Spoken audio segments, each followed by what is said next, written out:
히브리서 5장 말씀입니다. 낮에 읽으신 말씀 그 다음에 11절서부터입니다.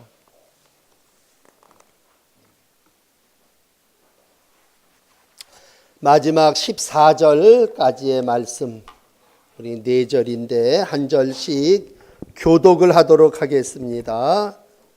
히브리서 5장 11절 제가 읽습니다. 멜기세덱에 관하여는 우리가 할 말이 많으나 너희가 듣는 것이 두나무로 설명하기 어려우니라.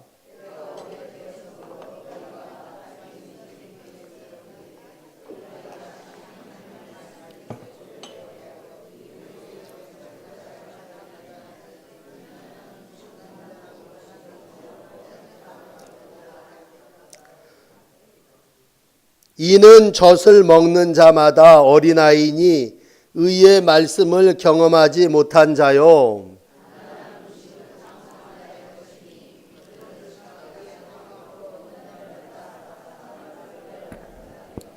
아멘.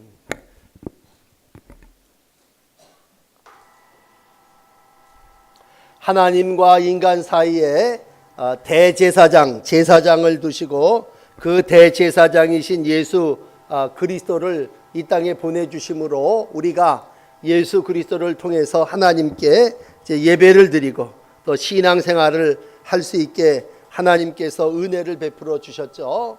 그러므로 대제사장을 이 히브리 백성들에게 설명을 할 때 오늘 예수님께서는 하나님의 아들이시고 그 다음에 멜기세덱의 반차를 따르는 대제사장이다. 그렇게 말씀하신 후에 신앙이 성장해야 되는 것을 말씀해 주시고 있습니다. 그래서 6장으로 넘어가서 1절, 2절, 3절까지 신앙의 성숙에 대한 그러한 말씀을 계속하고 있습니다. 이 말을 하는 이유는 히브리 사람들은 자기가 알고 있는 율법, 자기네들이 가지고 있는 경험을 중요시하게 여겼습니다. 그런데 항상 내가 경험하지 못한 것도 이 땅에 존재한다고 하는 것이죠. 예를 하나 든다면 대제사장, 그러면 히브리 사람들에게 있어서 대제사장은 아론이었습니다. 아론에서부터 제사장이 시작됐고, 제사장 그러면 앞에 부분에 한번 언급된 대로 아론 제사장이 소와 양을 잡아서 하나님 앞에 제사를 드리는 제사장으로서 모든 사람들의 본이 된다고 생각을 했습니다. 그런데 사실은 제사장 중에는 아론만 있는 게 아니라 오늘 뜻밖의 한 사람 멜기세덱의 예를 들면서 멜기세덱이라고 하는 제사장이 있었고, 바로 예수님은 이 멜기세덱 제사장의 반차를 좇아서 제사장이 됐다. 반차라고 하는 말은 지금은 없어진 단어입니다만 그 사람을 계승해서 또 그 사람의 뒤를 이어서 뭐 그런 뜻이에요. 그러니까 그 학렬을 따라서 예수님이 대제사장이 되셨다, 그런 얘기입니다.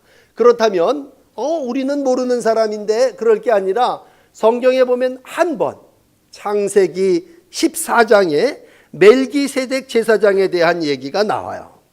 근데 이 멜기세덱은요, 족보도 없고 시작한 날도 없고 어떻게 끝났는지도, 그러니까 한 번 등장하고는 없어져 버리니까 좀 베일에 감추어진 신비한 인물이었습니다. 그런데 예수님도 똑같아요. 출생서부터 죽음과 부활의 모든 것까지 아주 주님이 하신 일은 신비스러운 그러한 일이죠. 그 다음 멜기세덱 제사장은 이 창세기 14장에 나오는 한마디는 뭐냐면 멜기세덱은 제사장이며 평화의 왕이었다, 그렇게 설명을 하고 있습니다. 평화의 왕이라고 하는 말, 똑같이 예수님에게도 이루어지는 그러한 사건이라면 예수님도 제사장이면서 동시에 평화의 왕으로, 이사야서 9장이 얘기하는 이 땅의 평강의 왕으로 오신 분이시다, 그런 얘기죠. 또 하나의 예를 든다면 멜기세덱은 율법이 시작되기 전에 있었던, 그러니까 예수님도 율법이 주어지기 이전부터 계셨던 그러한 분이시고, 율법을 완성하러 이 땅에 오셨다면 너무나 놀라운 건요, 아론 제사장은 양과 염소 이런 거를 잡아서 하나님 앞에 피를 뿌려 제사를 지냈다면 이 멜기세덱은요, 창세기 성경에 보면 14장에 아브라함을, 전쟁 마당에서 싸우고 돌아오는 아브라함을 맞으러 나오는데 뭘 갖고 나왔냐면 떡과 포도주를 갖고 나왔어요.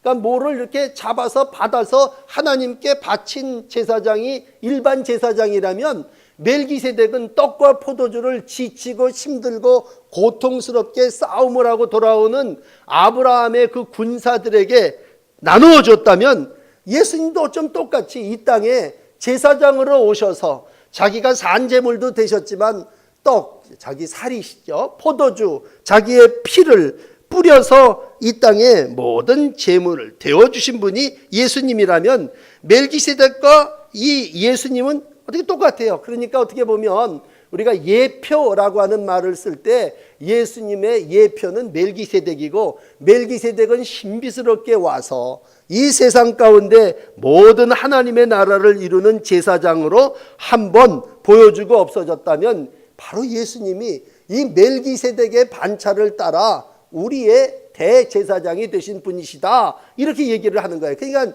유대 교인들은요, 이 시브리서를 읽는 독자들은 얼른 생각할 때 그런 일이 있었어요? 그게 뭐야? 내가 아는 경험만 전부가 아니라 우리가 모르는 역사도 이 땅 위에 이루어진다면 그 하나님의 역사가, 의의 역사가 전부 내가 경험한 것만이 아니고 그 외의 것들도 이 땅에 있다고 하는 것이죠. 이 예를 들어가면서 이제 오늘 우리에게 하시고자 하신 신앙의 가르침은 뭐냐면, 신앙이라고 하는 것과 삶이 결국에 가서는 뭐야? 장성해야 된다는 것이고, 장성한다고 하는 건 이제 음식으로 예를 여기 아주 잘 들었어요. 처음에는 애가 나면 음식을 뭘 먹어요? 젖을 먹죠. 젖. 영적 수준을 음식에 비유한다면 단단한 음식을 먹지 못하고 젖을 먹어야 된대. 젖을 먹어야죠.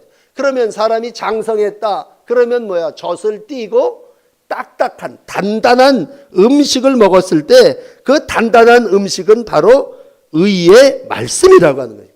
그러므로 말씀을 받는 이들이 항상 내가 아는 것만 먹고 내가 맛본 것만 경험하는 게 아니라 진실로 젖을 먹는 자마다 어린아이니 이 어린아이는 의의 말씀을 경험하지 못한 자란 말이에요. 그러니까 바로 여러분 이스라엘 히브리 백성들이요, 당신들이 당신들만 아는 것만 맛보고 경험했다면 여러분은 멜기세덱 의의 말씀을 경험하지 못한 자들이요, 여러분은 어떻게 보면요, 우리가 다 젖을 먹고 우유를 먹고 그리고 자라다가 단단한 음식을 먹는다면 이 우유를 먹는 신앙, 어린아이의 신앙이죠. 이해력이 낮고 또 소화력도 낮고 받아들이는 것도 부족하고, 그러니까 절대로 딱딱한 것을 못 먹는 아이들이라면 의의 말씀을 경험하지 못한 자란 말이에요. 그러니까 여러분, 아론을 알고 있다고 다 아는 게 아니라 아론 말고도 멜기세덱, 여러분이 경험하지 못한 생소한 이름이죠. 낯설은 사람이죠. 그러나 예수님은 이러한 레위 제사장의 계통에서 이 땅에 제사장으로 오신 게 아니라 멜기세덱의 반차를 좇아서 제사장으로 이 땅에 오신 분이십니다. 이렇게 설명을 하고 있는 겁니다. 여러분, 그러므로 우리가 장성한 신앙, 좋은 말로 성숙이라고 하는 말을 쓸 때 오늘 낮 예배는 완전이라고 하는 단어를 풀어서 여러분들에게 말씀을 드렸는데, 완전하다, 그 사람은 뭐예요? 최고치로 자라났다는 얘기죠. 더 이상 할 것, 잘할 것이 없다 그랬을 때 단단한 음식을 먹는 거고, 지각을 사용함으로 연단을 받아 선악을 분별하는, 오늘 짧은 14절에 마감하는데 14절의 말씀을 사는 사람을 뭐라 해요? 야, 저 사람은 안전한 사람이야. 다른 말로 저 사람은 참 성숙한 종이야. 그렇게 표현을 할 수 있는 거죠. 그렇다면 오늘도 하나님을 찬양하는 여러분들이요, 우리가 오랫동안 한 교회에서 함께 믿음의 삶을 살아나가며 우리의 신앙이 어떻게 되느냐, 우유를 먹다가 단단한 음식을 먹는 것처럼 초보의 단계를 지나서 장성한 믿음의 분량을 이르도록 신앙이 자라야 되고 성장해야 될 줄을 믿습니다. 그러므로 항상 신앙을 이야기할 때 영적 성숙이 우리 가운데 있어야 됩니다. 항상 그래요. 성숙해야 된다는 거죠. 그러니까 우리가 성숙한다고 하는 건 예수님이 키가 자라고 지혜가 자랐다는 외형적인 성숙만이 아니라 우리가 신앙생활은 결국 예수를 믿는 건데, 예수를 믿는 걸 가운데다 놓고 제일 처음에는 뭐예요? 1번은 예수를 아는 거죠. 예수님이 누구시냐, 공부를 해서 예수님을 배우고 그랬을 때 예수님도 뭐예요? 순종하기를 배워서 아신 거죠. 그러니까 처음은 배우는 거예요. 학습이야. 그 다음에는 뭐예요? 그걸 내 걸로 씹어서 삼켜서 아는 단계를 넘어선다면 믿음입니다. 그러나 그거보다도 더 장성한 신앙은 뭐냐? 그건 바로 순종이란 말이에요. 완전은 뭡니까? 완전은 내가 그렇게 사는 거예요. 그러니까 오늘 여러분 예수님을 믿는 신앙의 단계를 세 가지 설명을 해준다면 첫 번째는 예수 알기 원하네죠. 예수님을 알아야죠. 그 다음에 예수님을 믿어야죠. 그런 다음에 이제 중요한 세 번째는 예수님처럼 사는 거죠. 그러니까 예수 알기, 예수 믿기, 예수 살기 그랬을 때 여러분들이요 믿음이 이제 한 30년 됐다면 여러분은 계속 예수님만 알아가고 예수님 누굽니까? 공부만 하고 순종이란 뭡니까? 순종을 오늘 배웁시다. 그리고 순종을 배우는 게 아니라 뭐예요? 순종하면서 사는 거죠. 예수님처럼 사는 거죠. 그래서 여러분들의 삶이 예수 살기고 순종하며 살아나가시는 날들이 되시기를 바랍니다. 모든 게 그래요. 죄 그렇게 얘기할 때 쉽게 얘기해서 우리가 죄를 그냥 옛날 어르신식으로 아편, 마약이라고 얘기합시다. 그건 무서운 거야. 그건 마약하면 안 돼. 그러면 예수님이 우리가 가르쳐 주신 그대로 뭐야? 죄라는 건 무섭고 두렵고 해서는 안 되는 거죠. 그러나 우리가 뭐예요? 죄를 짓지요. 그리고 파멸에 빠지고 헤어나오지 못하죠. 그러므로 인생을 얘기할 때 로마서 7장 19절이 늘 뭐예요? 선을 행하지 아니하고 원하지 않는 악만 행하는도다. 그랬을 때 이게 죄인 줄 알고 계속 죄를 행하는 거죠. 그건 뭐예요? 알기는 아는데 우리의 삶이 죄에서 벗어난 자의 삶을 살지 못한단 말이에요. 그러니까 마땅히 여러분들이요 여러분이 죄가 뭔 줄을 알았으면 죄에서 떠나야 될 터인데 여전히 오늘도 죄 가운데서 허우적거리고 살아나가지 않습니까? 그렇게 물어보는 거고 여러분은 왜 아직도 그렇게 가르쳐줘야만 압니까? 스스로 모든 것을 행하지 않느냐? 그렇게 오늘 어떻게 보면요 히브리 교인들을 책망하시는 말씀이 되겠습니다. 잠언 20장 6절에 보면 이런 말씀이 있어요. 많은 사람이 자기의 인자함을 자랑하나 충성된 자를 누가 만날 수 있으랴. 그러면서 7절에 잠언 20장 7절에 이렇게 말합니다. 완전히 행하는 자가 의인이라 그 후손이 복이 있느니라. 결국 우리의 마지막은 뭐예요? 완전입니다. 우리가 감리교에서 신앙생활을 하는데 감리교인의 신앙의 마지막 목표가 있다면 그건 그리스도인의 완전입니다. 이걸 뭐 다른 말로 성화라고 하는 말로도 사용을 한다면 완전이라고 하는 건 뭐예요? 장성한 분량으로 자라나는 것이고 오늘 이제 본문을 뛰어넘어서 저 6장으로 넘어가서 2절에 보시면 이런 말씀이 있어요. 완전한 대로 나아갈지니라 그런 얘기입니다. 오늘 낮에 여러분 설교를 기억하신다면 예수님이 누구십니까? 순종을 통해서 완전한 자리에 들어가신 분이십니다. 그럼 난 누굽니까? 예수를 믿음으로 예수님의 순종을 통하여 나도 뭐예요? 완전한 대로 나갈지니라. 오늘 여러분들에게 복을 빌 때 여러분의 신앙이 완전한 데까지 나가시기를 축원합니다. 그래요. 어릴 때는 어쩔 수 없이 주는 거 받아 먹어야 되지만 이제 나이가 먹어서 어른이 됐다는 건 뭐예요? 다시 다른 사람을 먹여주는 거죠.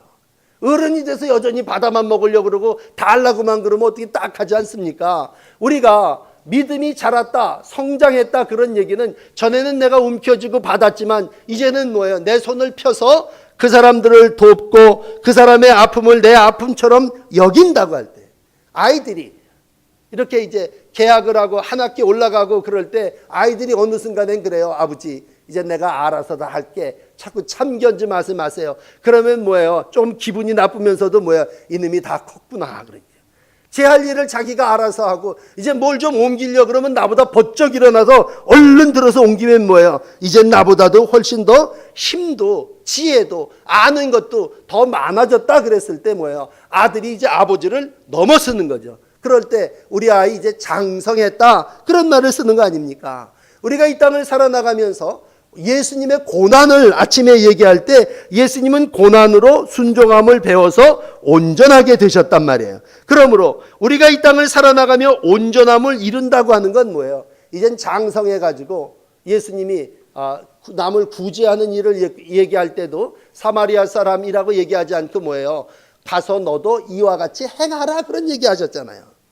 그럼 누가 성숙한 사람이냐? 그건 뭐야? 엎어져 가지고서 나 여기 좀 만져주세요. 여기도 다쳤어요. 그런 사람이 아니라 얼른 가서 다친 데를 싸매어주고 내 차에다가 실어가지고 그 사람을 데려다가 고쳐준다면 뭐예요? 그 사람이 성숙한 실천이 있는 사람이란 말이에요. 그러므로 신앙생활은 뭐예요? 예수님을 아는 것. 물론 시작은 알아야 시작하죠. 예수님을 믿죠. 내 마음에 품어야 되니까. 그 다음에 신앙의 성숙은 예수님처럼 사는 거죠. 오늘도 예수의 삶이 여러분의 삶이 되시기를 축원합니다. 바울은 디모데에게 이 말을 디모데전서 4장 15절에 이렇게 가르쳤어요. 야 디모데야, 모든 일에 전심전력하여 너의 성숙함을 모든 사람에게 나타내라. 아무리 신앙이 좋으면 뭐예요? 나타나지 않는 신앙은 신앙 좋다고 말할 수 없는 거죠. 결국은 성장했다고 하는 건 뭐예요? 바깥으로 표현되어져야 되는 거고, 많은 사람들이 디모데후서 2장 2절에 디모데야, 증인들 앞에서 들은 바를 부탁해라. 그래야 그들이 또 다른 사람을 가르칠 수 있으리라.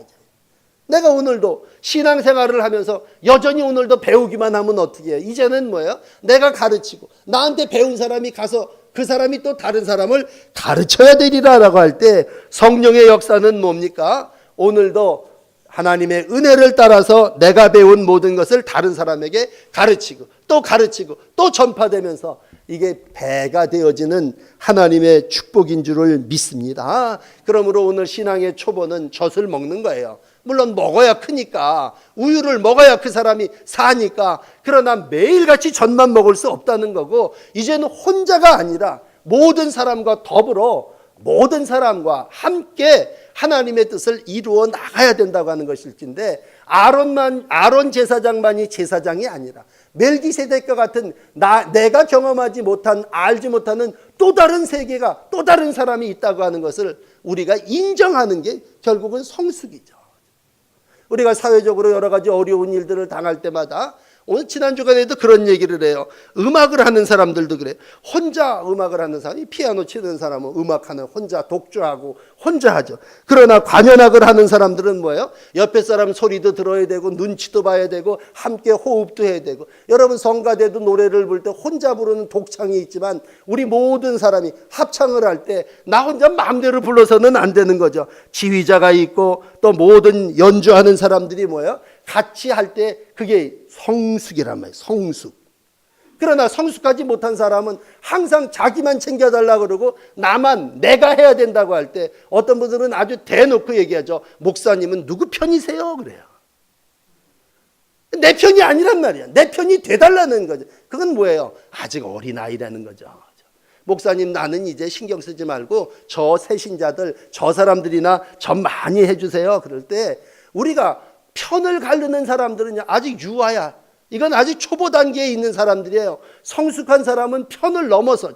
이 고린도 교회가 처음에는요, 미성숙했을 때는 파당을 졌어요. 아볼로파, 게바파, 그리스도파 막 이래서 분쟁을 하고 너 어디 파냐? 이러고서 막 싸워. 그거 이제 초짜 신앙이에요. 처음 신앙을 가질 때 패거리, 세상 편한 말로 편을 가르는. 그러나 성숙한 신앙은 뭐예요? 다 하나님이 역사를 위해서죠. 우리가 심었고 우리가 물 주었지만 자라나게 하시는 분은 하나님이십니다. 그랬을 때 신앙의 성숙은 궁극적인 관심이 아버지께 있고 하나님께 있는 거예요. 네가 연합하여 뭐예요? 하나님께 영광을 돌리는 게 하모니고, 하나님은 오늘도 그러한 합창을 통해서 영광을 받으시는 줄 믿습니다. 그러므로 오늘 우리가 신앙생활을 할 때 마지막은요, 6장 3절에 보면 하나님이 허락하시면 이라고 하는 단어를 만나요.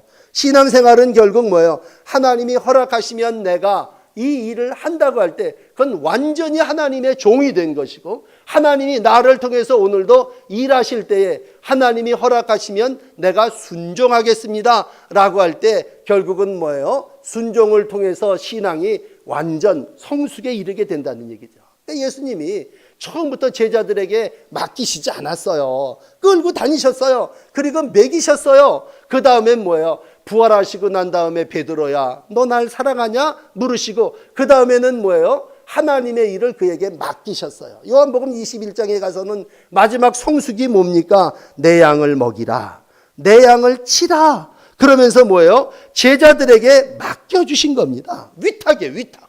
그래서 여러분, 제자도를 공부하면서 제자도의 맨 마지막은 위탁입니다. 하나님께서 우리에게 맡겨주셨다는 얘기는 우리가 그만큼 성숙했고 하나님의 일을 능히 감당할 만한 때가 됐다고 하는 것이죠. 믿음 생활을 한다고 하는 건 결국 뭐냐? 하나님이 허락하시면 내가 하나님의 일을 하겠다고 할 때 오늘 세 번째인 예수 살기입니다. 예수님처럼 사시는 여러분이 되시기를 바랍니다.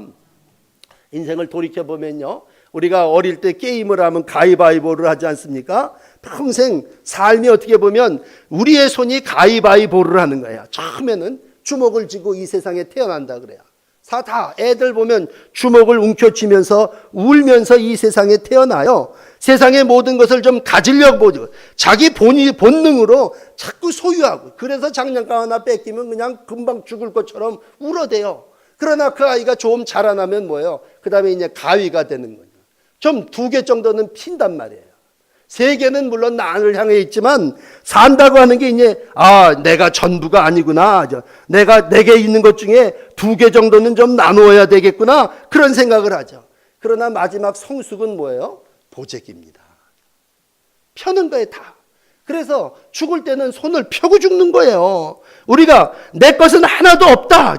다 하나님이 우리 가운데 허락한 것이고 하나님이 허락하시면 내가 이 모든 것을 다 내놓겠습니다. 그랬을 때 결국은 그 사람이 어리다고 하는 건 가지려고 한다고 하는 것이고 그 사람이 성숙하다고 하는 건 뭐예요? 주려고 한다는 거예요.